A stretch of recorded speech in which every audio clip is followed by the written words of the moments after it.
Nehemiah chapter 11. Very interesting chapter. Chapter 10, we saw people making a covenant with God.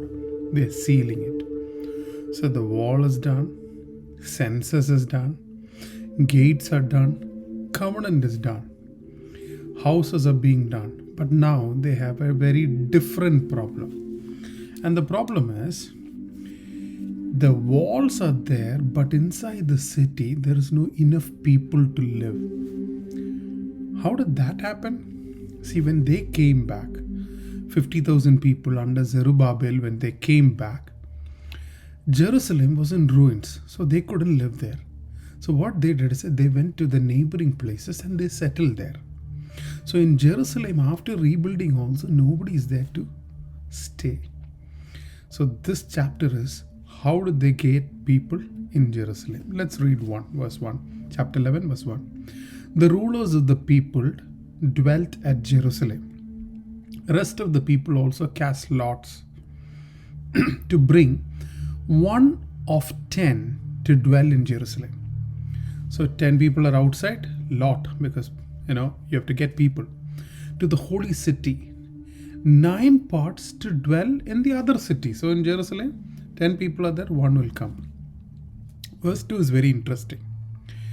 And the people blessed all men that willingly offered themselves to dwell in Jerusalem. So some people came by lot, some people came willingly.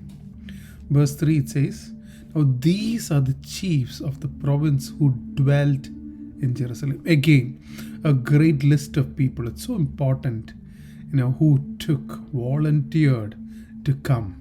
Verse 4 it says, at Jerusalem dwell certain of the children of Judah, children of Benjamin. And then there is a nice transition.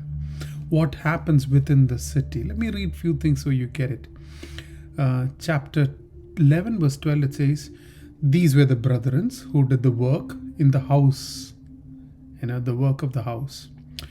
Verse 14 it says, and their brethren, mighty men of valor, and the list and the number is given. For example, in verse 16, it says that these are the people, along with the chiefs of the Levites, they had oversight on the outward business of the house of God. Interesting roles and responsibilities. Verse 17, it says about few people, and was the principle to begin the thanksgiving in prayer. That's a good role, right? And then rest of the people, verse 20 onwards, we see the residue of Israelites, they stayed in their inheritance.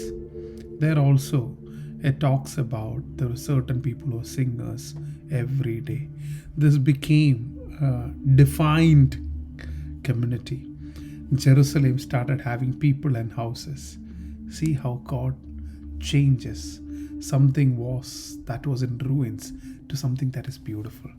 Read chapter 11, understand their strategy on how to convert the non-inhabited Jerusalem to a habitat Jerusalem. God bless you.